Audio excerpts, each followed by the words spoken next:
You're following your calling, you're serving people, and you're building your business with God. But you find yourself working 12 to 16-hour days, checking your email at midnight, and feeling guilty every time you take a break because you know there's always something more to do. By the end of this video, you'll know how to build a sustainable business using biblical boundaries and why the most productive thing you could do sometimes is to stop working so hard. Here's the truth. The secret to building a sustainable business is found in God's Word. By partnering with God, you're building something of lasting value. But if you burn out in the process, you'll serve no one well, including yourself. Let me ask you a revealing question. When you think about taking a day off or saying no to a good opportunity, what comes up for you? What I've observed in 20 plus years of experience in business and ministry is that a lot of Christians feel like they can't say no. Most Christians burn out not because they're working too hard, but because they're working without boundaries. Here's some lies that lead to burnout. If I don't do it, it won't get done right. Taking a break means I'm not dedicated enough. God expects me to say yes to every opportunity and walk through every open door. And finally, rest equals laziness. Stay with me because what I'm going to share about God's flow of rest and work is going to change everything you think you know about productivity. Let's go back to the beginning. Genesis 2 verse 3 says, "And on the seventh day God ended his work which he had done, and he rested on the seventh day from all the work he had done." Think about this. God didn't rest because he was tired. God never sleeps. He rested to model a rhythm of work and rest for us. And not only that, he even made rest one of the 10 commandments. Exodus 20 verse 8 says, "Remember the Sabbath day to keep it holy." Rest isn't optional, it's a command. 1 Corinthians 4 verse 2 says, "Moreover, it is required in stewards that they be found faithful." Being a faithful steward doesn't mean you have to do it all yourself.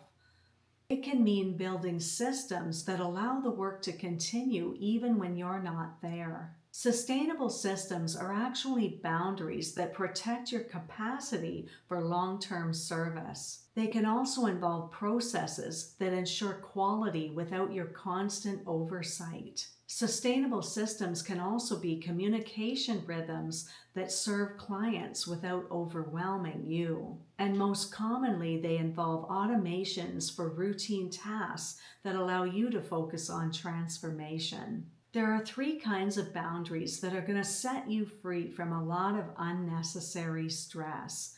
The first one is time boundaries. Ecclesiastes 3 says, "There is a time and a season for everything under the heavens." Practical time boundaries for Christian entrepreneurs can look like this: setting specific hours and communicating them clearly, creating office hours for client communication, batching similar activities like client calls on certain days or time blocks for creative or administrative work. It can also look like protecting family time and personal time as non-negotiable. The second boundary is energy boundaries.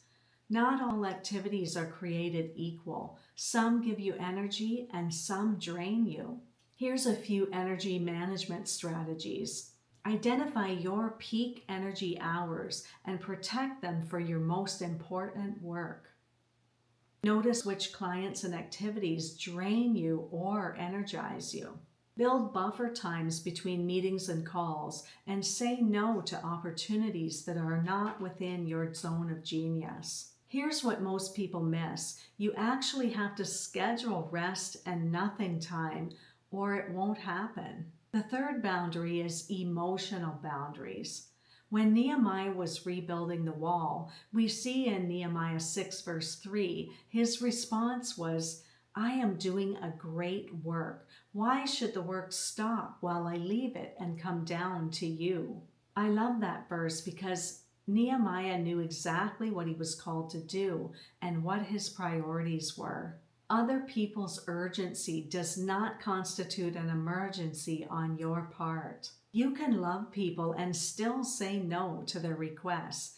Jesus did that all the time. Boundaries aren't walls, they're gates with you as the gatekeeper. So you get to decide what's important enough to keep in and what's important enough to keep out. Here's some practical boundaries you can try this week. The first one is communication boundaries. Set specific times that work for you to check your email and limit yourself to those. Create an FAQ page for your website to answer common questions so you're not spending time emailing the same things over and over again. Up your game and start using some scheduling software so people can connect with you easily. For client delivery systems, create clear onboarding processes so clients know what to expect. Develop templates and frameworks for your signature programs. Instead of constant availability, build in office hours or regular checkpoints. And finally, set completion dates and stick to them, both for you and for your clients' work. For personal sustainability systems, schedule rest the same way you schedule client calls. Create morning and evening routines that work for you. Build in margin between calls and appointments, and schedule regular retreats for vision and planning.